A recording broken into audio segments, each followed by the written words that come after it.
الحمد لله وكفى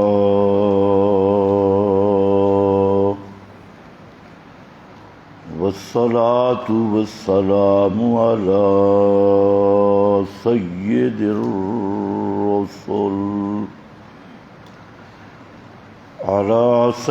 الرسل وخاتم الأنبياء.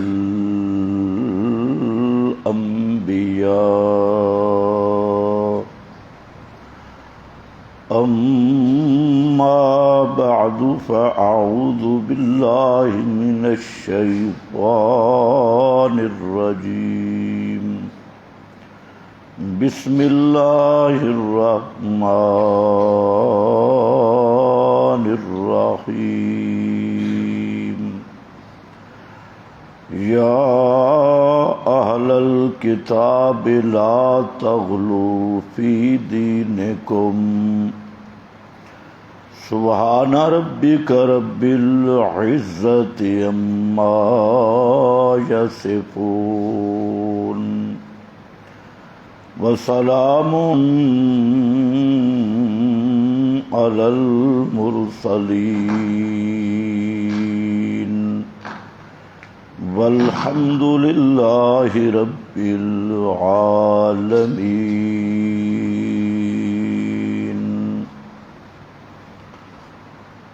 انتہائی قابل قدر بزرگوں اور بھائیوں،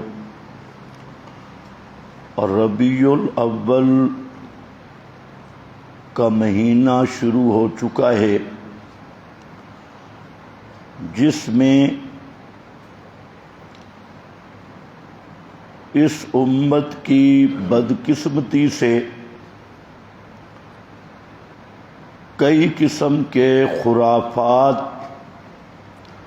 اور بدعات کا ارتکاب ہوتا ہے دین کے نام پر. حالانکہ چاہیے یہ تھا کہ ربیع الاول کا یہ مہینہ، اس میں رحمت کائنات امام الانبیاء صلی اللہ تعالی علیہ وسلم کی ولادت باسعادت ہوئی، اور آپ کی ولادت باسعادت صرف اہل اسلام کے لیے نہیں، کل کائنات کے لیے باعث رحمت اور باعث ہدایت ہے. تو مسلمان قوم پہ یہ لازم تھا کہ کم از کم ویسے تو زندگی کے ہر لمحہ میں، ہر موڑ پر نبی کریم صلی اللہ علیہ وسلم کی سچی اتباع کی کوشش کی جاتی، لیکن یہ ایک المیہ ہے اس امت کا کہ جو پیغمبر پوری دنیا میں انقلاب توحید لے کے آئے اور جن کی بعثت کا مقصد تھا لِیُظْہِرَہُ عَلَى الدِّینِ کُلِّہِ، کہ دین توحید کو، دین اسلام کو پورے تمام ادیان دنیا پہ غالب کر دے، اور یکون الدین کلہ للہ، عبادت صرف اللہ کے لیے بچ جائے، غیر اللہ کی عبادت کی جڑ کٹ جائے. جو ایسے عظیم مقصد کے لیے عظیم پیغمبر دنیا پہ تشریف لائے، تو امت پہ ضروری تھا کہ آپ کی دعوت انقلاب کو قبول کر کے پوری دنیا پہ اس کو پھیلاتے. لیکن آج آپ کے نام پر دین کو مٹانے پہ کلمہ گو تلا ہوا ہے، کلمہ پڑھ کے تلا ہوا ہے۔ تو بہرحال اب سے کئی جمعوں تک ہم انشاءاللہ سیرت بھی، سورت بھی، آپ کے حقوق بھی، اس پہ مفصل گفتگو کریں گے۔ فی الحال بطور تمہید آج کی اس مختصر مجلس میں چند باتیں میں ذکر کروں گا۔ میں نے آپ کے سامنے سورۃ النساء سے آیت پڑھی ہے۔ اس میں اللہ رب العزت نے ایک ایسی قوم کو خطاب کیا جس قوم میں یہی عادت تھی کہ انہوں نے انبیاء کی تعلیم کو چھوڑ دیا اور رسمی دین کو اپنایا، اصلی دین کو پس پشت ڈالا اور رسمی دین کو اصلی قرار دیا۔ وہ دو قومیں ہیں، ایک ہے یہود اور دوسرے نصارہ۔ یہودی اور نصرانی جو اپنے اصل کے لحاظ سے دین حق پر تھے، انبیاء کرام آئے، کتابیں آئیں، اور اپنی اصل کے اعتبار سے وہ انبیاء کے متبع تھے، لیکن بعد میں ان میں تبدیلی آئی۔ اور تبدیلی کیسے آئی؟ اس کی اصل تبدیلی کی کیفیت سمجھنے کے لیے قرآن کریم نے ایک لفظ استعمال کیا، غلوب۔ غلوب، غلوب کس کو کہتی ہے؟ غلوب کا معنی ہے کسی چیز کو اس کے مرتبے سے بڑھا دینا، یا کسی چیز کو اس کے مرتبے سے گھٹا دینا، کم کرنا۔ دونوں چیزوں میں لفظ غلو بولا جاتا ہے۔ اس لیے ایک تعبیر ہے افراط اور تفریط کی۔ افراط کا معنی بھی کسی چیز کو مرتبے سے بڑھانا، اور تفریط کا معنی کسی چیز کو مرتبے سے کم کر دینا۔ تو یہ افراط اور تفریط کا شکار ہوئے، غلو کا شکار ہوئے، جبکہ انبیاء کا دین اس کا نام ہے الصراط المستقیم، صراط مستقیم۔ صراط مستقیم کیا ہے؟ وہ راستہ جس میں افراط بھی نہ ہو، تفریط بھی نہ ہو، غلو سے پاک رستہ، نہ افراط نہ تفریط۔ تمام انبیاء یہی دین صراط مستقیم کی جو جس کی تعبیر ہے اسی کے داعی تھے، حتیٰ کہ اس صراط مستقیم کی اہمیت کا آپ اندازہ لگائیں کہ ہر نماز میں کئی مرتبہ ہم اللہ سے مانگتے ہیں اہدنا الصراط المستقیم، اہدنا الصراط المستقیم، اللہ ہمیں صراط مستقیم پہ پکا رکھنا، اہدنا الصراط المستقیم۔ اس کا کئی تشریحات آپ سن چکے ہیں۔ آج موضوع کی مناسبت سے صراط مستقیم کا ایک مفہوم راہ اعتدال، غلو جس میں نہ ہو، افراط نہ ہو، تفریط نہ ہو، اور ایک معتدل راستہ، وہ صراط مستقیم ہے۔ اور معتدل کا کیا معنی؟ یہ عدل سے ہے، اور عدل کا معنی برابری، یعنی ایسا راستہ جس میں کسی کو حد سے بڑھانا بھی نہیں، کسی کو حد سے گھٹانا بھی نہیں، وہ معتدل راستہ۔ اور معتدل راستہ، آج تو اعتدال کی تعریف بھی لوگوں نے بدل دی۔ آج کہتے ہیں اعتدال یہ ہے کہ مسئلہ بیان ہی نہ ہو، کتاب و سنت کو بیان نہ کیا جائے. یہ کیا ہے؟ اعتدال. یہ اعتدال کی تعریف ہے. حالانکہ اعتدال کی دوسری تعبیر ہے صراط مستقیم. عدل اسی کا نام ہے، اور اس کائنات میں سب سے اول مصداق عدل کا وہ توحید ہے. قرآن پاک نے خود فرمایا شاہد اللہ انہ لا الہ الا ہو والملائکۃ واولو العلم، آگے قائما بالقسط. شاہد اللہ، اللہ خود گواہ ہے. اللہ نے شہادت دی کس بات کی؟ کہ لا الہ الا ہو، اس کے سوا کوئی پکارے سننے والا نہیں. والملائکہ، فرشتے بھی اسی کے گواہ. واولو العلم، اور علم والے وہ بھی اسی کے گواہ. یا اللہ یہ کون سی شہادت کہ کوئی پیغمبر پکارے سننے والا نہیں، کوئی ولی پکارے سننے والا نہیں، کوئی فرشتہ پکارا سننے والا نہیں. یہ کیا فرمایا؟ یہ ہے قائما بالقسط، یہ شہادت بالتوحید، یہ ہے اصل انصاف والی راہ. قائما بالقسط، اللہ گواہی دیتا ہے اس حال میں کہ اللہ رب العزت اس عدل اور انصاف کو قائم کرنے والے ہیں.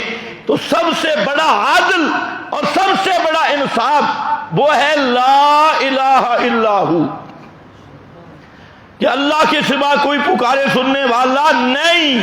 یہ سب سے بڑا عدل اور انصاف ہے. اسی عدل و انصاف کو اللہ نے قائم کیا. اسی عدل و انصاف پر انبیاء بھیجے، فرشتے آئے، فرشتوں نے شہادت دی، انبیاء پر کتابیں آئیں، اور اولو العلم ہمیشہ صاحبان علم اسی عدل کو قائم کرتے رہے، اسی انصاف والے مسئلہ کو بیان کرتے رہے. تو میرا بھائی، اعتدال کا یہ معنی نہیں کہ سارا گند اکٹھا کر دو. فلانا مولوی بڑا معتدل ہے جی. کیا اعتدال کیا ہے؟ اعتدال کیا ہے؟ کسی کو کچھ نہیں کہتا، کسی کے خلاف بولتا ہی نہیں، کسی کے خلاف کوئی بات ہی نہیں کرتا. یہ اعتدال ہو تو پھر اس کی تعبیر ضروری ہے.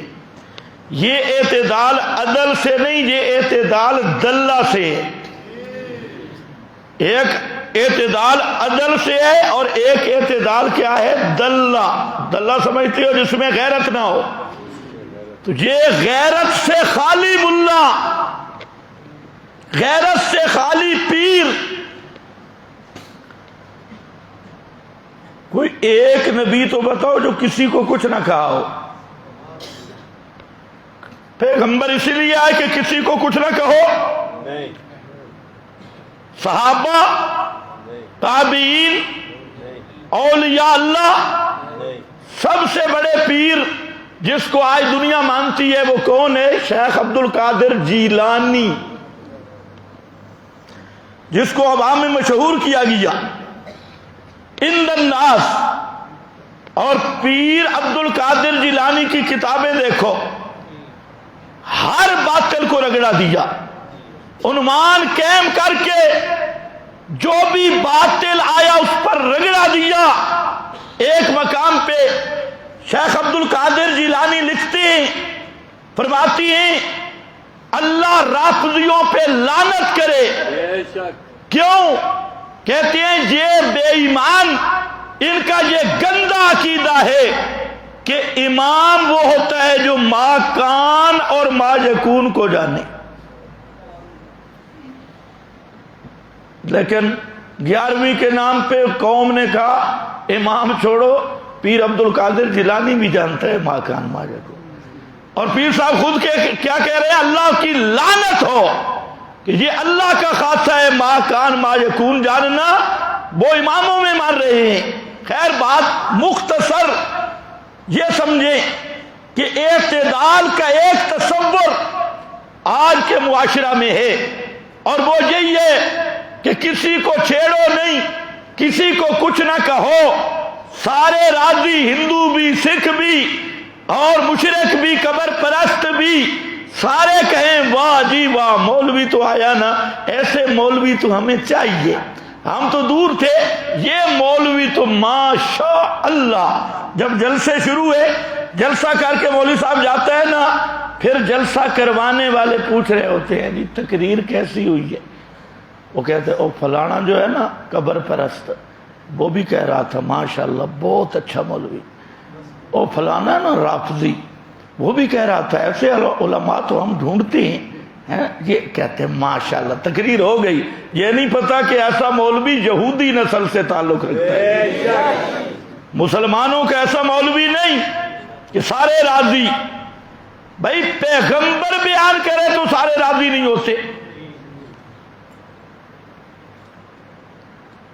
صحابہ بیان کریں سارے راضی نہیں ہوتے، ائمہ بیان کریں سارے راضی نہیں ہوتے۔ ایک محدث کا واقعہ لکھا کہ وہ حدیث حاصل کرنے کے لیے دوسرے محدث کے پاس پہنچا، محلے سے پوچھا یہ آدمی کیسا ہے؟ انہوں نے بڑی تعریف کی۔ اس کے پڑوس سے پوچھا یہ کیسا آدمی ہے؟ انہوں نے بڑی تعریف کی۔ اردا گرد پوچھا کیسا آدمی ہے؟ انہوں نے بڑی تعریف کی۔ وہ وہاں سے واپس ہوا۔ کسی نے پوچھا کیوں؟ کہتے ہیں اگر یہ حق بیان کرتا نا سارے اس کی تعریف نہ کرتے، یہ جو سارے تعریف کر رہے ہیں معلوم ہوتا ہے مداہن ہے، اور حق کس نے چھپایا، اور جو حق چھپائے اس سے حدیث حاصل کرنا جائز ہی نہیں ہے۔ تو اعتدال کا یہ معنی نہیں ہے سارے خوش ہوں، حنیف بننا ہے۔ اور حنیف کا معنی ہر باطل پہ رگڑا لگانے والا، ہر باطل کے پر رگڑا لگانے والا۔ اور اب بعض ایسے بھی شتونگڑے اٹھے کہ خود توفیق ہی نہیں مسئلہ حق بیان کرنے کی، اور اللہ نے ان کی زبانیں گم کر دی، اور اگر کوئی مسئلہ حق بیان کرے اور حق کا ہر پہلو بیان کرے تو کیا کہتے ہیں؟ یہ معلوم ہوتا ہے یہ ایجنسیوں کے ساتھ تعلق ہے، ایجنسیوں کے ساتھ۔ میں نے کہا یہ تیری ماں کی ایجنسی ہے یا دادی کی ایجنسی ہے؟ ملا جی یہ تیری والدہ محترمہ کی ایجنسی ہے، اور ایسی ایجنسی کہ ہر حق بیان کرنے کے ساتھ ہو، ایسی ایجنسی رافضیوں کو رگڑا لگے تب بھی ساتھ، جمہوریت کو رگڑا لگے تب بھی ساتھ، طاغوت کو رگڑا لگے تب بھی ساتھ، قبر پرستوں کو رگڑا لگے تب بھی ساتھ، لنگڑوں کو رگڑا لگے تب بھی ساتھ، اور اس یہودی کو رگڑا لگے تب بھی ساتھ۔ اور کہتے ہیں ایجنسی، تو ایسی ایجنسی کا وجود زمین پہ تو نہیں، شاید جناب کی ام محترم نے کوئی نہیں بنائی ہو تو وہ الگ بات ہے۔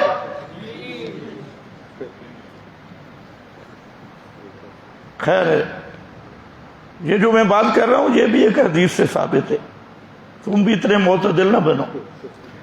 حضرت عبداللہ ابن عمر کہہ دو رضی اللہ تعالیٰ عنہ، حضرت عبداللہ ابن عمر تشریف فرما تھے، چھینک آئی، چھینک نیچ، تو فرمایا الحمدللہ۔ ساتھ ایک آدمی بیٹھا تھا، اس نے کہا یرحمک اللہ وسلام علی رسول اللہ، تجھ پہ اللہ کی رحمت ہو، وسلام علی رسول اللہ، رسول پہ اللہ کا سلام ہو۔ انہوں نے کہا سلام علی امے کا، تیری ماں تے سلام ہو۔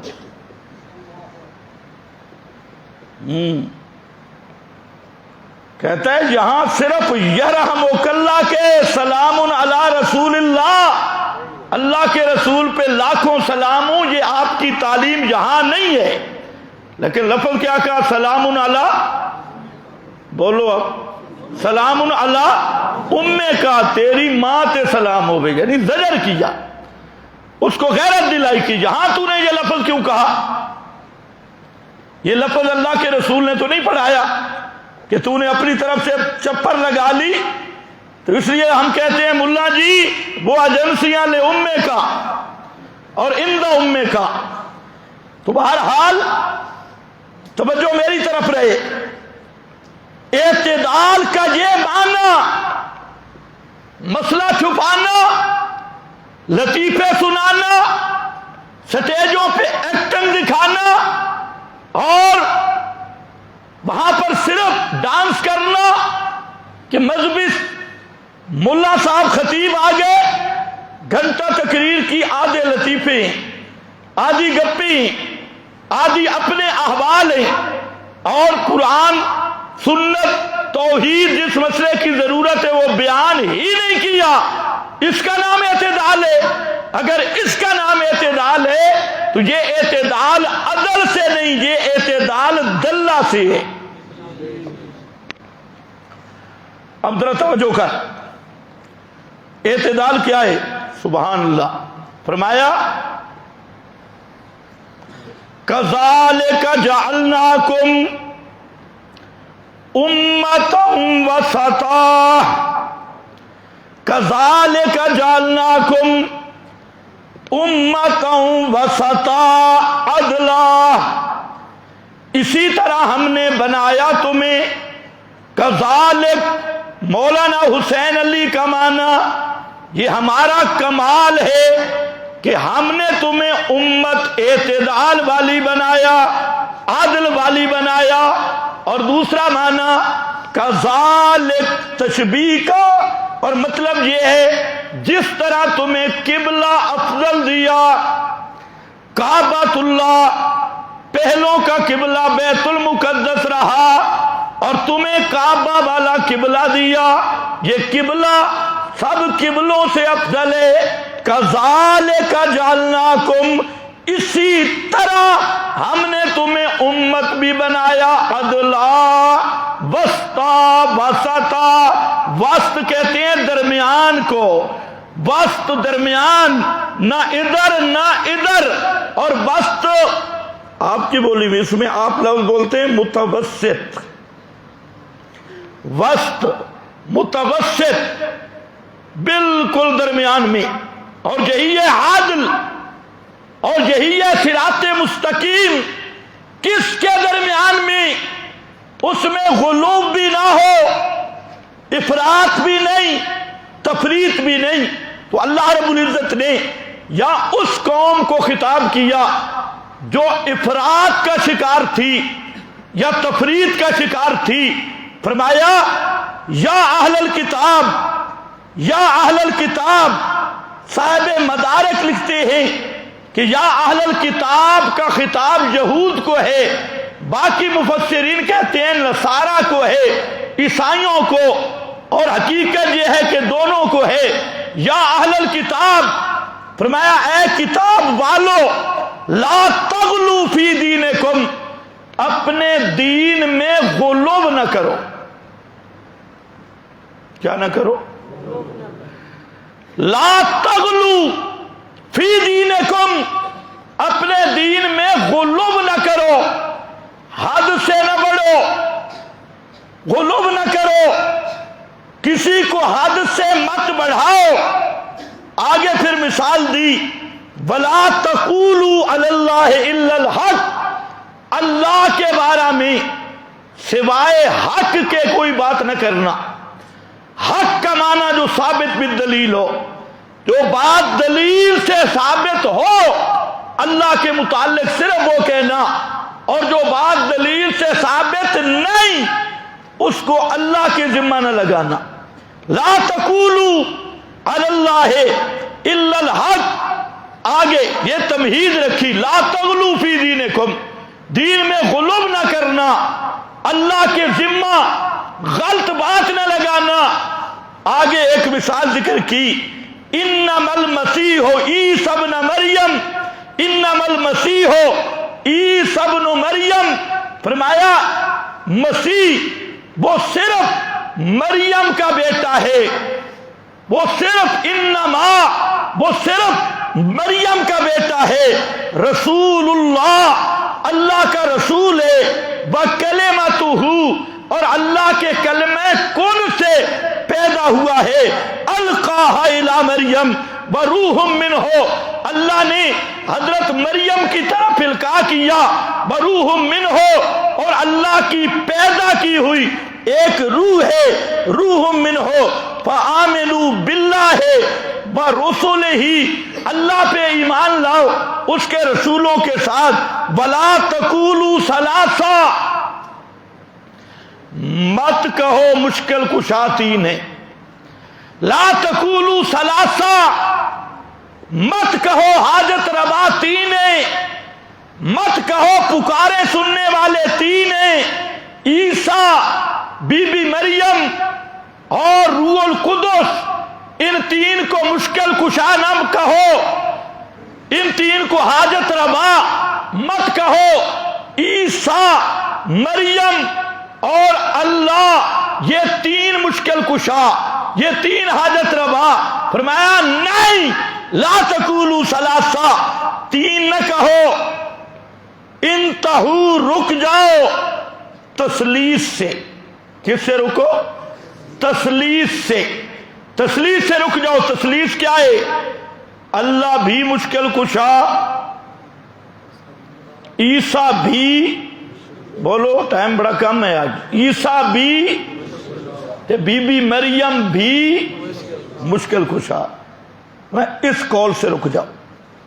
عیسائی یہ کہتے تھے اللہ ذاتی طور پہ، عیسیٰ عطائی طور پہ، بی بی مریم عطائی طور پہ، اللہ بھی پکارے سننے والا، عیسیٰ اور بی بی مریم بھی پکارے سننے والی، فرمایا لا تقولوا، خبردار یہ بات نہ کہنا، اللہ نے کسی کو یہ طاقتیں نہیں دی کہ ما فوق الاسباب وہ پکارے سنے، ما فوق الاسباب وہ حاجتیں پوری کرے، ما فوق الاسباب وہ مشکلیں حل کرے، اللہ نے یہ طاقت کسی کو نہیں دی۔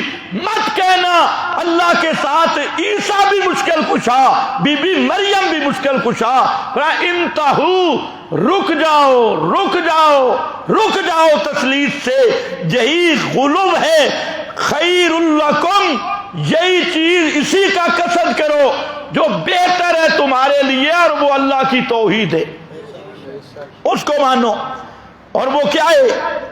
انما اللہ، انما اللہ الہ واحد، انما اللہ الہ واحد، بات اتنی ہے کہ پکارے سننے والا صرف اللہ اکیلا ہے، ساتھ عیسیٰ بھی نہیں، بی بی مریم بھی نہیں، انما اللہ الہ واحد سبحانہ، سبحانہ۔ اب آئے عیسائی، انہوں نے کہا ہم اللہ تو نہیں مانتے، ہم تو اللہ نہیں مانتے، ہم تو اللہ کا نائب مانتے ہیں۔ کیا مانتے ہیں؟ نائب۔ ولدن کا معنی روح المعانی میں، کبیر میں یہی لکھا نائبن متصرفن، ہم تو کہتے ہیں جیسے بیٹا باپ کے گھر کا مختار ہوتا ہے، اور بیٹا باپ کے گھر سے جو دے دے باپ کی طرف سے مجاز ہے، اسے اجازت ہے، تو اسی طرح اللہ تو اللہ ہے، اور عیسیٰ کون ہے؟ یہ اللہ کے نائب ہیں، اللہ کے خزانوں کے مختار ہیں، قسمتوں کے کنجیاں اللہ نے ان کو عطا کر دی، خزانوں کی کنجیاں اللہ نے ان کو عطا کر دی، اپنی صفات اللہ نے ان کو عطا کر دی۔ اللہ اکیلا ہے، لیکن حضرت عیسیٰ اس کے نائب ہیں اور اس کے قائم مقام ہیں۔ آج بھی لوگ ایسا نہیں کہتے کہ یہ کون ہے؟ نائب ہے، نواب، نائب۔ اللہ نے ان کو طاقتیں دی ہیں، انہوں نے جوہدیاں کی ہیں، محنتیں کی ہیں، اور اللہ نے ان کو الوہیت عطا کر دی، مشکل کشائی عطا کر دی، حاجت روائی عطا کر دی۔ فرمایا سبحانہ، سبحانہ پہلا جواب کہ نائب تب بنتا ہے کہ جب اصل پورے کام نہ کر سکتا ہو۔ اللہ کرے تمہیں سمجھ آئے۔ نیابت کی ضرورت تب پڑتی ہے کہ اصل پورے کام نہ کر سکتا ہو، یا اصل کہیں چلا جائے، یا اصل مر جائے۔ تین ہی چیزیں ہوتی ہیں نا۔ نائب کب بنتا ہے؟ اصل موجود ہو تو نائب کی ضرورت، نائب کی ضرورت تب ہے کہ جو اصل ہے وہ پورا کام نہیں کر سکتا، کچھ اس کے حوالے کیے، کچھ اس کے حوالے کیے کہ تو میری مدد کر، تو میرا نائب ہے۔ یا اصل نے کہیں سفر پہ جانا ہو تو پیچھے بناتا ہے قائم مقام اور خلیفہ نائب، یا اصل پہ موت آ جائے تو مرنے کے بعد تو کچھ نہیں نوکروں کو سنبھال سکتا نا، یا دنیا کا کوئی کاروبار کر سکتا نہیں، تو پھر وہ بناتا ہے نائب۔ فرمایا سبحانہ، اللہ نائب بنانے سے پاک ہے، نائب بنانے سے پاک ہے۔ کیا مطلب؟ وَلَمْ يَكُنْ لَهُ وَلِيٌّ مِّنَ الذُّلِّ، اللہ میں کمزوری ہے ہی نہیں کہ کسی کو اپنا قائم مقام بنائے، کوئی کمزوری نہیں، وہ سب کرتا ہے، ہر ایک، سب ساری کائنات کو وہ خود سنبھال رہا ہے۔ اس کی شان ہے القیوم، القیوم، ساری کائنات کو سنبھالنے والا، ہر ایک چیز کو سنبھالنے والا، قائم رکھنے والا، یہ اس کی شان ہے۔ رہ گیا یہ بات کہ اصل چلا جائے، وہ ذہاب و ایاب سے پاک ہے، چلے جانے سے پاک ہے۔ اور تیسرا موت آ جائے، فرمایا نہیں، اللہ لا الہ الا ہو الحی، الحی هو الحی لا الہ الا ہو، اللہ لا الہ الا ہو الحی هو الحی لا الہ الا ہو۔ فرمایا ہمیشہ زندہ رہنے والا صرف رب ہے۔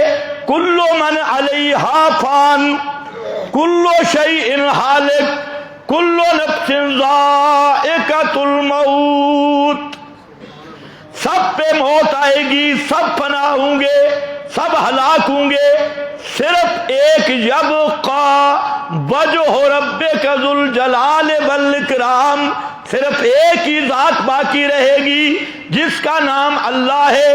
وَلِلَّهِ میراث السماوات والارض، اللہ ہی وارث، وَلِلَّهِ میراث السماوات والارض، کیا معنی؟ اللہ ہی وارث۔ اور تم کیا دیکھتے ہو لکھا ہے اللہ نبی وارث۔ اللہ فرماتے ہیں وَلِلَّهِ میراث السماوات، اللہ ہی وارث۔ پیغمبر بھی اِنَّكَ مَيِّتٌ وَإِنَّهُمْ مَيِّتُونَ، صرف اللہ ہی کی ذات باقی ہے، کوئی باقی رہنے والا نہیں، اس لیے اللہ ہی وارث ہے اور کوئی کائنات کا وارث نہیں۔ اسے نائب کی کیا ضرورت؟ نہ وہ کہیں جائے، نہ اس پہ موت آئے، نہ اس پہ کمزوری آئے۔ فرمایا سبحانہ، اور غالیو تم کہتے ہو اللہ کے نائب ہیں، اللہ نائبین سے پاک ہے۔ سبحانہ ان یکون لہ ولد، پاک ہے وہ ذات کہ وہ کسی کو اپنا نائب بنائے، متصرف بنائے، اس میں وہ وجوہات ہی نہیں ہیں۔ کیوں؟ لہو ما فی السماوات وما فی الارض، لہو ما فی السماوات، اسی ہی کا ہے، خلقن ملکن عبیدن تصرفن، جو کچھ آسمانوں میں، جو کچھ زمین میں، وَكَفَى بِاللَّهِ وَكِيلًا، اگلا جملہ سنانا چاہتا ہوں. انہوں نے کیا کہا کہ حضرت عیسیٰ کو اللہ نے کیا بنا لیا؟ نائب. اللہ بھی غیب دان تھے، عیسیٰ بھی غیب دان. اللہ بھی حاضر ناظر تھے، عیسیٰ بھی حاضر ناظر. اللہ بھی مشکل کشا تھے، عیسیٰ بھی مشکل کشا. اللہ بھی حاجت روا تے حضرت عیسیٰ بھی حاجت روا. اللہ بھی داتا، حضرت عیسیٰ بھی داتا. یہ کیا تھا؟ غلب. فرمایا لا تغلو فی دینکم، اے اہل کتاب اپنے دین میں غلوب نہ کرو. بات سمجھیے؟ اچھا اب اتنی بات آ گئی، حضرت عیسیٰ مشکل کشا نہیں، حاجت روا نہیں، غیب دان نہیں، داتا نہیں، غوث اعظم نہیں، کھوٹی قسمتیں کھڑی کرنے والے نہیں، رزق کے مالک نہیں، خزانوں پہ متصرف نہیں. یہ بات سمجھ آ گئی. اب حضرت عیسیٰ ہیں کون؟ یہ بات سمجھ آ گئی. یہ غلوب ہوگی. اب ہیں کون؟ فرمایا سنو، حضرت عیسیٰ ہیں رسول اللہ. کون ہے؟ اللہ کے. آج تم سست ہو. میں نے تو رات بہت جلسہ کیا اور صبح پہنچا تو بہت لمبا سفر تھا. اور آپ کو کیا ہوا؟ رسول اللہ کلمتہ روح منہ، بے شک کہو لیکن مشکل کشا نہ کہو، حاجت روا اللہ کا نائب نہ کہو. اور یہ جو بات ہے کہتے ہیں یہ تو پھر بے ادبی ہو گئی. اگر حضرت عیسیٰ کے بارے میں ہم کہیں وہ غیب دان نہیں، حاضر ناظر نہیں، مشکل کشا حاجت روا نہیں، تو پھر حضرت عیسیٰ دے پلے کیے رہے ویسی. ذرا سوچتے ہو یہ پرانی قوموں کا غلو، پھر تو گستاخی اور بے ادبی ہے. کیا کہیں؟ فرمایا سنو، لن یستنکف المسیح، سبحان اللہ، لن یستنکف المسیح ان یکون عبدا للہ. حضرت عیسیٰ کو کے لیے یہ عیب کی بات نہیں، حضرت عیسیٰ کی شان کے خلاف نہیں، حضرت عیسیٰ کی بے ادبی نہیں. کس بات سے؟ ان یکون عبدا للہ، کہ حضرت عیسیٰ اللہ کے بندے ہوں. حضرت عیسیٰ کا بندہ ہونا ان کی گستاخی نہیں، ان کی بے ادبی نہیں. اس لیے غلوب نہ کرو اور کہو عیسیٰ اللہ کا بندہ ہے، اللہ کا نائب نہیں. لن یستنکف المسیح، یہ حضرت عیسیٰ کے لیے عیب کی بات نہیں، گستاخی کی بات نہیں. حضرت عیسیٰ خود اس پہ ناراض نہیں ہوتے، اپنی تحقیر نہیں سمجھتے، اپنی بے ادبی نہیں سمجھتے، گستاخی نہیں سمجھتے. کون سی بات؟ ان یکون عبدا للہ، کہ حضرت عیسیٰ ہوں عبدا للہ، اللہ کے بندے. حضرت عیسیٰ بھی وللملائکۃ المقربون، اور نہ مقرب فرشتے اللہ کا بندہ ہونے میں آر سمجھتے ہیں، اپنے بے عزتی سمجھتے ہیں. حضرت عیسیٰ کو بھی کہو عبداللہ، اللہ کا بندہ. فرشتوں کو بھی کہو اللہ کا محتاج. للملائکۃ المقربون. اگلا جملہ بڑا سخت ہے، میں کوشش کروں گا نرم ترجمہ کرنے کی، کیونکہ یہ مقام توحید ہے. کہ مقام توحید مقام جلال ہے. یہ کہتے ہیں جی یہ سخت تقریریں ہوندی ہیں، بڑے بڑے تشدد ہوگی. اور کہتے کون ہیں؟ جو اپنے محلے کے کمی مولویوں کو سننے والے ہوتی، بد ذات کم ذات ملا کو سننے والے، جن کا کام ہوتا ہے کہ اے چودھری صاحب راضی رہے، ادھر سے پراٹھے مل جائیں، ادھر سے روٹی مل جائے، ادھر سے حلوہ مل جائے، ادھر سے چاول مل جائے. تو جیسے چودھری صاحب فرماتے ہیں وہ کہتے ہیں ہاں جی بالکل مسئلہ اسی طرح. اور یہ آج کے نہیں، ہارون الرشید کا واقعہ ہے. وہ کبوتر کھلا رہا تھا، ایک محدث صاحب آ گئے، بادشاہ کو خوش کرنے کے لیے ایک متصل سند سے کبوتروں کی فضیلت پہ حدیث گاڑ ماری. بھئی یہ انعام دے گا. یہ لدھے مولوی پرانے آ رہی ہیں، بدذات جو قوم کے میراثی بنے ہوئے. اور یہ تو کلام الہی ہے. اگر قرآن کو صحیح بیان کیا جائے، خدا کی قسم یہ بادشاہ کا کلام ہے، یہ بادشاہ کا کلام ہے. اس میں تو جلال ہی جلال ہے. کہاں میراثیوں والی باتیں، کم ذاتوں کی باتیں، اور کہاں خدا کا قرآن. اسی لیے وہ حدیث میں بیان کرتا ہوں، مولوی ناراض بھی ہوتے ہیں، تم میں سے بھی کئی ہو جائیں گے، لیکن کیا کریں. وہ حدیث سے جب ہرقل نے پوچھا تھا نا جس نے نبوت کا دعویٰ کیا، یہ بتا اس کا نسب کیسا ہے. یہ معمولی سوال نہیں تھا، نسب کیسا ہے.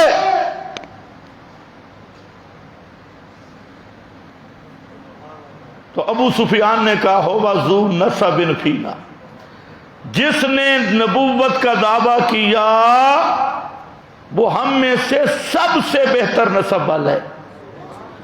تو ہرقل سمجھ گیا، اس نے کہا کذالک الرسل تبعث، رسول ہمیشہ اعلیٰ نسل سے آتی ہے، اعلیٰ خاندان سے آتی ہے. کئی لوگ جہاں دھوکے کے شکار بھی ہیں، وہ ایک آیت پڑھتے ہیں ان اکرمکم عند اللہ اتقاکم. نسلوں کا اعتبار نہیں، تقوی کا اعتبار. میں نے کہا مولوی صاحب آیت کو تو سمجھے ہی نہیں. نسلوں کا اعتبار تو مرغوں میں بھی کرتا ہے، نہیں کرتا؟ کوئی اچھی نسل کے مرغ ہیں، بلکہ گدھوں میں بھی نسل کا اعتبار ہے، گھوڑوں میں ہے، گاؤں میں ہے.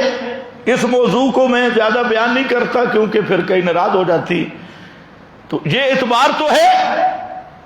علامہ عثمانی کی تفسیر اٹھانا، ایک جملہ آیا ابلیس کے بارے میں، فرمایا کان من الجن ففسق عن امر ربہ. کان من الجن ففسق عن امر ربہ، جنوں میں سے تھا، اللہ کے امر سے نکل گیا، اللہ کی بات نہیں مانی.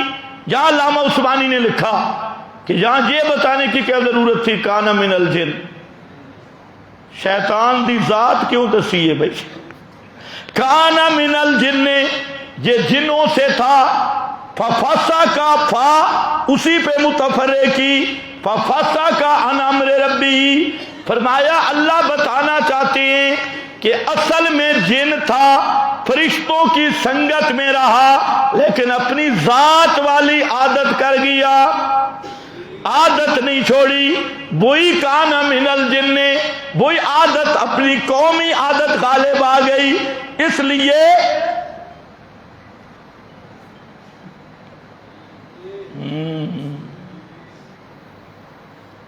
نیچاں دی شنائی کو لوں کہ بے فیض کسے نہ پایا، کم ذاتاں دی شنائی کو لوں فیض کسے نہیں پایا. ککر تے انگور چڑھایا ہر گچھا زخمایا. ککر تے انگور چڑھایا ہر گچھا زخمایا. نیچاں دی شنائی کو لوں فیض کسے نہیں پایا. یہ تو تھوڑا پنجابی دا شعر بھی آ گیا کہ کم ذات اور بد نسل، اس کی دوستی سے کسی کو فیض نہیں مل سکتا. اگر کیکر کے درخت پہ انگور کا گچھا چڑھاؤ تو پورے انگور زخمی ہو جائیں گے. آجا خیر. اسی طرح انبیاء کے جو وارث ہوتے ہیں نا، وہ بھی اعلیٰ نسل کے بن سکتی ہے.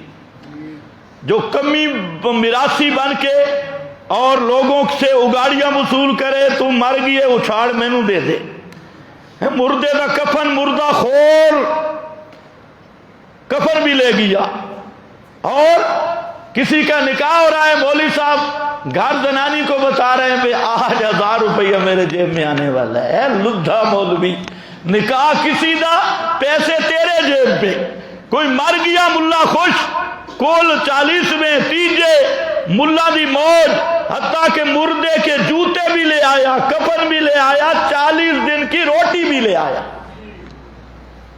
بچے کھا رہی۔ اب ایسا بد نسل ہو، کم ذات، کمینہ، تو ایسا آدمی قرآن کی آواز کیسے پہنچا سکے؟ یہ قرآن تو بادشاہ کا کلام ہے۔ وہ پھر کہتا کیا ہے، یہ تو بڑی سختی ہو گئی، تشدد ہو گیا۔ نہ میرا بھائی، یہ حکمت والے بادشاہ کی حکمت والی کلام، حکمت والی کلام ہے، اس لیے سنو۔ یہ بھی ہمارے لیے ایک المیہ ہے کہ مولوی نے اپنے روٹی کا چکر بنایا ہے مسجد۔ مسجد مولوی کا کاروبار ہے، مدرسہ مولوی کا کاروبار ہے، اور مسجد مدرسہ بھی کچھ ہوتا تو خیر ہے، ہر محلے کا بندہ مولوی کا کاروبار ہے، مسئلے بھی کاروباری۔ تو اس قوم کو سزا بھی صحیح ملی ہے کہ انہوں نے انتخاب ہی نہیں کیا۔ ڈاکٹر تلاش کرنا ہو تو پورا ملک پوچھتا ہے اچھا ڈاکٹر کون ہے۔ تے دین کا مسئلہ، کوئی ٹوپی، اینک، داڑھی والا کوئی ہفتہ سام مل جائے، اے جی مولوی صاحب مسئلہ کیسا ہے؟ یہ بھی کبھی تحقیق کی کہ یہ بیچارہ کہیں پڑھا بھی ہے یا صرف تقریر کرتا ہے؟ تقریر تو شہباز شریف بھی کر سکتے ہیں، عمران خان بھی کر سکتے ہیں، ابھی نہیں کی۔ اقوام متحدہ میں آپ کے وزیر اعظم صاحب نے تقریر فرمائی، اور غلطی یہ ہو گئی کہ وہاں یہ بتانے بیٹھ گیا کہ میں مسلمان ہوں۔ خدا کے بندے، یہ غلطی ایسے کر دی، اور کہنا چاہیے تھا کرسچین ہوں، مسلمان نہیں ہوں۔ وہاں یہ بورڈ لگانے گیا کہ میں مسلمان ہوں، اس کے لیے ایک آیت پڑھی، اور ماشاءاللہ 4 غلطیاں کی، لکھی ہوئی آیت پڑھ کے 4 غلطیاں، جو ہمارے ناظرے والے بچے بھی وہ غلطی نہیں کرتے، اور یہ ہمارے مدارس کے نصاب کی اصلاح بھی کرنے والے لوگ ہیں، یہ ہماری اصلاح کرتی ہے۔ اور ایک آیت 4 غلطیاں، وقت نہیں کہ میں اس پہ جاؤں، نیٹ پہ دیکھو اور قرآن بھی دیکھ لو۔ بھئی تجھے قرآن نہیں آتا، تم تو انگلش کی پیداوار ہو، تو پھر کیوں اپنے آپ کو ایسے مسلمان ظاہر کرتے ہو؟ ضرورت نہیں ہے۔ جب طاغوتی نظام کے تم نمائندے ہو تو کیا تمہیں مجبوری پیش آ گئی کہ ان کو بتاؤ کہ ہم مسلمان ہیں؟ تو نے لباس تو نہیں کا پایا ہوا ہے، ٹائی بھی گلے میں ڈالی ہوئی ہے، اور انہی والی پینٹ پتلون بھی تو نے ڈالی ہوئی ہے، اور وہ کارٹون بن کے عیسائیوں والی صلیب بھی تو نے لٹکائی ہوئی ہے، تو وہاں پر پھر یہ آیت پڑھنے کی کیا ضرورت تھی؟ وضع میں تم ہو نصارہ تو تمدن میں ہنود، یہ مسلمان ہیں جنہیں دیکھ کے شرم آئے یہود، یہ مسلمانوں کے حکمران ہیں۔ خیر بہرحال سیاست کی بات تو کرنی نہیں ہے، موجودہ سیاست آ جا واپس۔ فرمایا وَمَن يَسْتَنْكِفْ، سبحان اللہ، یہ جملہ پلے باندھ کے جانا اور گھروں میں ترجمہ دیکھنا۔ فرمایا وَمَن يَسْتَنْكِفْ عَنْ عِبَادَتِهِ وَيَسْتَكْبِرْ فَسَيَحْشُرُهُمْ إِلَيْهِ جَمِيعًا، دوسرے مقام پہ نَجْزِيهِ جَہَنَّمَ، جس آدمی نے اللہ کا بندہ ہونے کو اپنی شان کے خلاف سمجھا، اللہ کی عبادت سے ناک چڑھایا، عیب سمجھا کہ میں اللہ کا بندہ ہوں، میری توہین ہو گئی، کوئی بھی ہو، نجزی ہے جہنم، اللہ نے فرمایا میں اس کو بھی جہنم میں ٹھوک دوں گا۔ معمولی مسئلہ نہیں، یہ ایک پورا مضمون ذکر کی، آپ توجہ کرنا۔ شروع جہاں سے ہوا، یا اہل الکتاب لا تغلوا فی دینکم، دین میں غلو نہ کرنا. خلاصہ کیا؟ اللہ کی صفت مخلوق میں نہ ماننا، اللہ کا حق مخلوق میں نہ ماننا، اللہ کے تصرف مخلوق میں نہ ماننا، اللہ کی صفت غیب دانی مخلوق میں نہ ماننا، اللہ کی مشکل کشائی حاجت روائی والی صفت مخلوق میں نہ ماننا. یہ اگر مانو گے تو غلوب ہوگا، یہ غلوب نہ کرنا. ہاں انبیاء کی شان برحق، انبیاء کا مقام برحق، لیکن وہ سب کے سب کیا ہیں؟ عبداً للہ، وہ اللہ کے بندے ہیں. اب ایک حدیث ہے، حدیثیں ویسے زیادہ ہیں، آیت کے ساتھ حدیث، اور یہ میں اس لیے بیان کرتا ہوں تاکہ تمہیں پتہ چلے کہ صحیح حدیث وہ ہوتی ہے جس کی تائید اور اصل ماخذ قرآن ہوتا ہے. اب یہ پوری آیت کو ذہن میں رکھ لے. اب سنو حدیث. پیغمبر کریم نے خطبہ دیا، خطبہ میں آپ نے لفظ فرمایا، اے لوگو لا تطرونی کما اطرت النصارى عیسی ابن مریم، او میری امت کے لوگوں لا تطرونی. اور دوسری حدیث میں لا ترفعونی فوق منزلتی، مجھے جو اللہ نے مقام دیا ہے اس سے اوپر نہ اٹھانا، میری شان میں غلو نہ کرنا، مجھے میرے مقام سے اوپر نہ بڑھانا. توجہ ہے؟ آج کیا کہتے ہیں لوگ کہ یہ کہتے ہیں نا اللہ کے سوا مشکل کشا نہیں، حاجت روا نہیں، کوئی پیغمبر پکاریں سنتا نہیں. کہتے ہیں یہ شان گھٹانے والی بات کرتی، یہ شان گھٹاتی. کئی بے ایمان کہتے ہیں کہ بڑے گستاخ ہیں. اب اس حدیث کا کیا بنے گا؟ اور یہ آیت ہے وہ حدیث ہے. فرمایا لا تطرونی کما اطرت النصارى عیسی ابن مریم. یہی جملے خدا کی قسم سمجھ لو، کبھی شرک نہیں کرو گے. مجھے اس طرح مت بڑھانا جیسے عیسائیوں نے حضرت عیسیٰ کو بڑھایا، عیسیٰ کو بڑھایا. لا ترفعونی فوق منزلتی، اللہ نے جو مجھے مقام اور درجہ دیا اس سے مجھے اوپر نہ کرنا. لا ترفعونی، اوپر نہ کرنا، بڑھانا نہیں، غلوب نہ کرنا. اچھا کیسے، کیا مقام دیا اللہ نے مجھے؟ فرمایا انا عبد اللہ ورسولہ، میں اللہ کا بندہ پہلے ہوں. عبد اللہ ورسولہ، میں اللہ کا بندہ ہوں اور اس کا رسول ہوں. عبد ہوں، عبد اللہ، مشکل کشا نہیں، حاجت روا نہیں، کرنیاں بھرنیاں والا نہیں، کھوٹی قسمتیں کھری کرنے والا نہیں، ڈبے بیڑے ترانے والا نہیں، رزق موت حیات کا مالک نہیں، تقدیریں بدلنے والا نہیں. میں کون ہوں؟ انما انا عبد اللہ، میں اللہ کا بندہ ہوں. سبحان اللہ. آگے عبداً للہ، عبد اللہ ورسولہ، اور اس کا رسول ہوں. اور کیا پڑھتے ہو تم مسلمان کلمہ شہادت میں؟ پڑھو پڑھو پڑھو، بڑا ثواب ملے گا اور ہو سکتا ہے یہی نجات بن جائے. اشہد اللہ الہ الا اللہ. ایک مسئلہ بھی ذہن میں رکھ لو، یہ لفظ ہوتا ہے اشہد. کئی خطیب پڑھ دیتے ہیں خطبے میں نشہد، یہاں نشہد نہیں، یہاں اشہد ہے. کیوں؟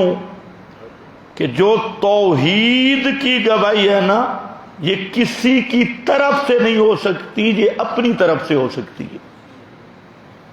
اللہ جانے تمہیں سمجھ بھی چاہیے۔ نشہدو، نحمدو، ٹھیک ہے، ہم تیری حمدیں بیان کرتی ہیں، ٹھیک ہے، نسبحو، تسبیحیں بیان کرتی ہیں، لیکن جہاں لا الہ کی بات آئے تو نشہدو نہیں، وہاں اشہدو ہے، کیونکہ میں نو اپنے اندر دا پتہ ہے۔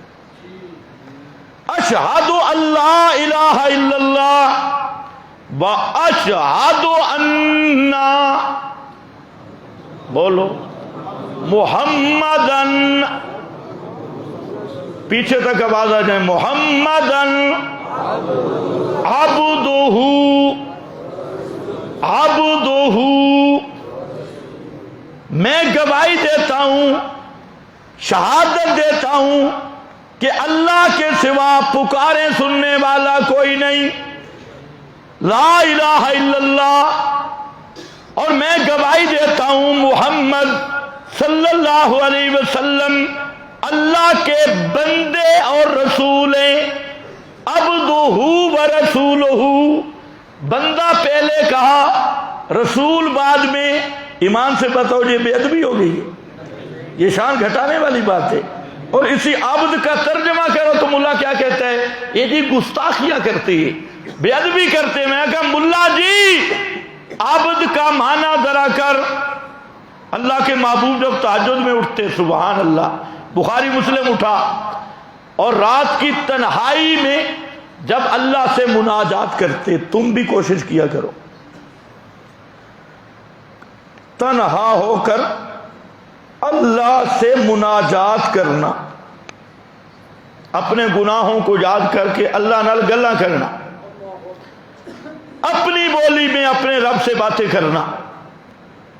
اور یہ چسکا جس نو پائے گی ہے نا رات دا، تنہائیوں میں اٹھ کر، ایک تو ہے نا مجمع میں، وہاں تو اور بھی بڑے احتمال ہوتی، ایک ہوتا ہے بالکل تنہا آدمی ہو، رات کا پچھلا پہر ہو، جب اللہ کی رحمت پہلے آسمان پہ گشت کر رہی ہوتی ہے، اور وہاں اللہ کی رحمت سے ندا آتی ہے، حل من مستغفر، ہے کوئی گناہوں سے ہارا ہوا مجھ سے معافی مانگنے والا، حل من مسترزق، ہے کوئی مجھ سے رزق مانگنے والا، حل من ذی حاجہ، ہے کوئی حاجتیں میرے دربار میں پیش کرنے والا، میں اسے گناہوں سے بخش دوں، رزق سے مالا مال کر دوں اور اس کی حاجتیں پوری کر دوں۔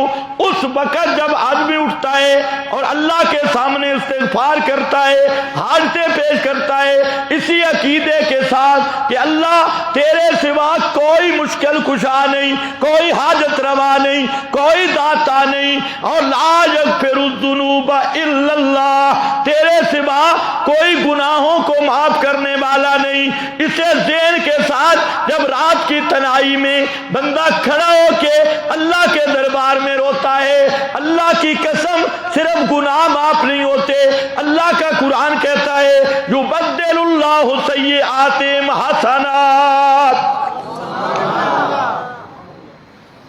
صرف گناہ معاف نہیں، 100 سال کا گناہ گار ہے، نام اعمال سیاہ ہے گناہوں سے، ایک ایک گناہ کو اللہ نیکی سے بدل دیتی ہے۔ یبدل اللہ سیئاتہم حسنات، تو صحیح نا، یہ ہے وہ مناجات، اللہ سے باتیں کرنا، اور موحدو یہ کام کیا کرو۔ اسی لیے اللہ نے فرمایا فتہجد بہ نافلۃ لک عسیٰ ان یبعثک ربک مقاما محمودا،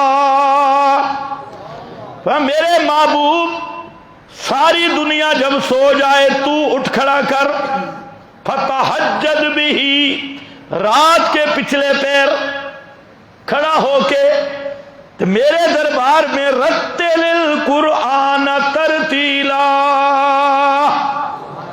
ایک ہے مجمع میں قرآن بیان کرنا، ایک ہے رات کی تنہائیوں میں حالت قیام میں اللہ کے سامنے رو رہا ہے اور قرآن پڑھ رہا ہے، اور وہ قرآن ہوتا ہے تزکیہ کرتا ہے۔ اگر رات کی تنہائیوں میں قرآن پڑھنا شروع کر دیا، خدا کی قسم جسم کو بھی قرآن پاک کر دے گا، روح کو بھی قرآن پاک کر دے گا۔ شیطان نے کتنے کاموں پہ لگایا ہے، ساری بدتوں پہ۔ یہ ہے نا مقام رات کو اٹھ اور اللہ سے باتیں کر، اپنی بولی میں اپنے گناہوں کا اقرار کر، اللہ کی نعمتوں کا استحضار کر کہ تجھ پہ خدا نے کتنی بڑی نعمتیں کی ہے۔ اور جہاں مانگ، اللہ کے رسول اٹھتے تھے اور جب تہجد کے لیے اٹھتے سبحان اللہ وہاں ایک دعا کرتے، اللہم انی عبدوکا عبدہ ورسولہ، اللہم انی عبدوکا، اللہ میں تیرا بندہ ہوں۔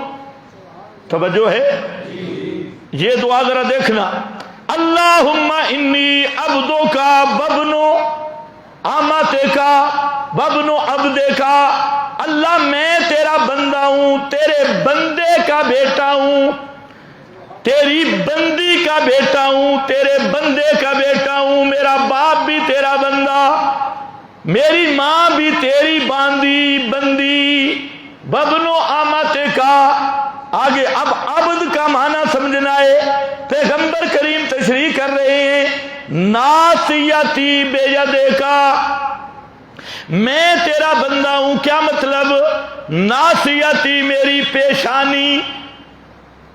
پیشانی، میرا ماتھا، فی یدکا تیرے ہاتھ میں ہے، ماذن فی حکموں کا، میرے وجود میں میرا حکم جاری نہیں ہوتا، تیرا حکم جاری ہوتا ہے۔ ماذن فی حکموں، میرے وجود میں بیماری کا حکم ہو، صحت کا حکم ہو، تندرستی کا حکم ہو، غیر تندرستی کا حکم ہو، خوشی والی خوشی آئے، غمی آئے، میرے وجود کا رنگ بدلے، میرے بالوں کا رنگ بدلے، بال کالے رہیں سفید ہو جائیں، صحابی کہتا ہے 17 بال آپ کی داڑھی کے سفید ہو گئے، 17 بال سفید ہو گئے۔ اچھا ایک گل تسی بھی دسو، یہ جو بڑے بڑے پھوکوں والے پیر بیٹھے ہیں، یہ بال سفید کرنے ہو تو پھوکا مارتے ہیں یا کلف لگاتے ہیں؟ جرنل سٹور والوں سے پوچھو بھائی پیر صاحب کلف کون سی لگاتا ہے؟ معلوم ہویا نا اس قوم کا عقل لٹ گیا، جو اپنے داڑھی کے سفید بالوں کو پھونک سے کالا نہیں کر سکتا، وہ تمہیں 5 کلو کا بیٹا دیتا ہے۔ توجہ ہے؟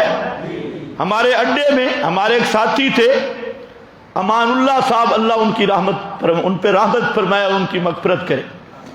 انہیں ایک دن مجھے بات کی، کہتے پیر آیا اڈے پہ، بس اڈے پہ، تو اس کے ساتھ مرید تھا، تو مرید مجھے کہنے لگا حضرت صاحب کو اگلی سیٹ دو، اگلی سیٹ۔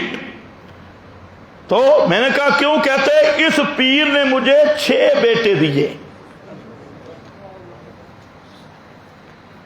6 بیٹے دیے۔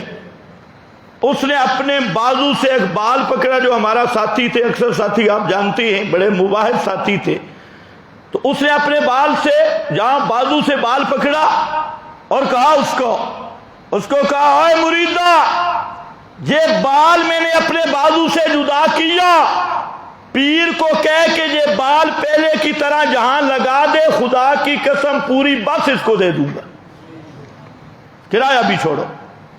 نہیں جی نہیں، تم تو وہابی ہو، تم تو وہابی ہو، 5 کلو دا پتر کتھوا سی، میرا دوست ذرا سوچ تو صحیح نا۔ یہ عبد کا معنی ہے ماذن فی حکمک، اللہ میرے مال میں، میرے وجود میں تیرا حکم جاری ہوتا ہے۔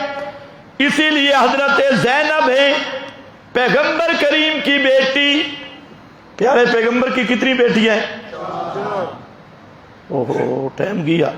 پیغمبر کریم کی کتنی بیٹیاں ہیں؟ اونچے بولو اور اونچے بولو، 4 بیٹیاں، ان میں ایک حضرت زینب ہے، حدیث میں موجود ہے حضرت زینب کا بیٹا بیمار ہو گیا، نبی کریم علیہ السلام کا نواسہ۔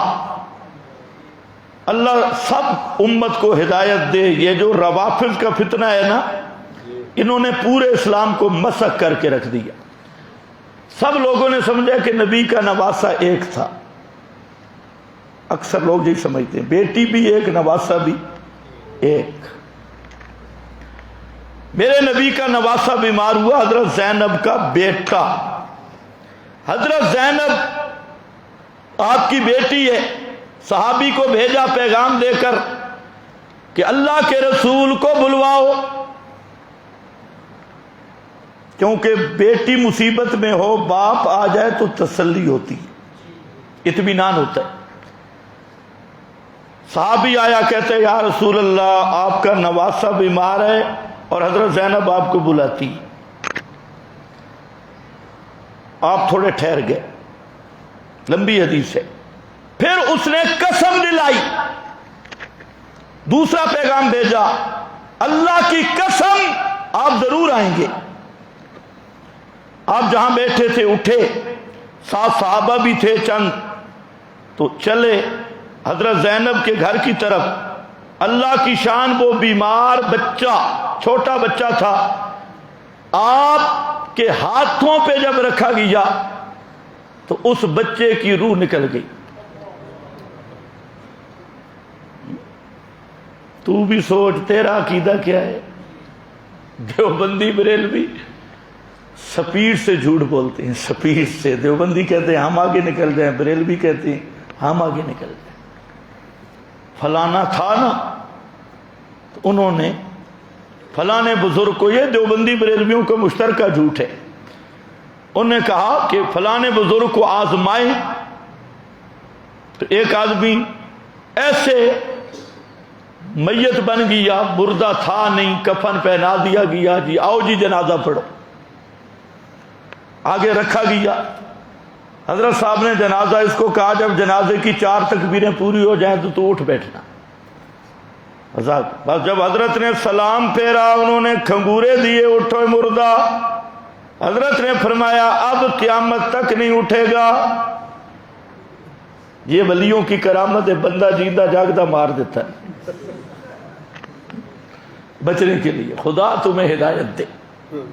خیر آؤ، اللہم انی عبدکا وابن عبدکا، اللہ میں تیرا بندہ ہوں، تیرے بندے کا بیٹا ہوں، تیری بندی کا بیٹا ہوں۔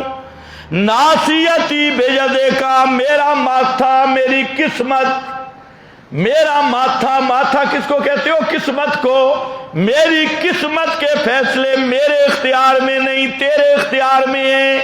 ماذن فی حکمک، میرے وجود، میری جان، میرے مال اولاد میں میرا حکم جاری نہیں ہوتا۔ کس کا حکم جاری ہوتا ہے؟ تیرا حکم جاری ہوتا ہے۔ عدل فی قضاءک، تیری قضا کے سامنے سب مجبور ہیں، تیرے ہی فیصلے نافذ ہوتی ہیں۔ یہ لمبی حدیث میں اس لیے جملے پڑھے کہ عبد کا معنی سمجھ آئے۔ عبد وہ ہوتا ہے جو مشکل کشا نہ ہو، حاجت روا نہ ہو، داتا نہ ہو، غیب دان نہ ہو، مافوق الاسباب سننے والا نہ ہو۔ تو میرا بھائی یہ پہلی تمہید کا پہلا نقطہ ہے، غلوب نہ کر۔ اور غلوب کی پہلی بنیاد یہ ہے اللہ کے بندوں کو الہ کے درجہ پہ فائز نہ کر۔ الہ اللہ ہے، باقی سارے مقربین وہ اللہ کے بندے ہیں، الہ نہیں۔ توجہ ہے؟ بآخر دعوانا الحمدللہ۔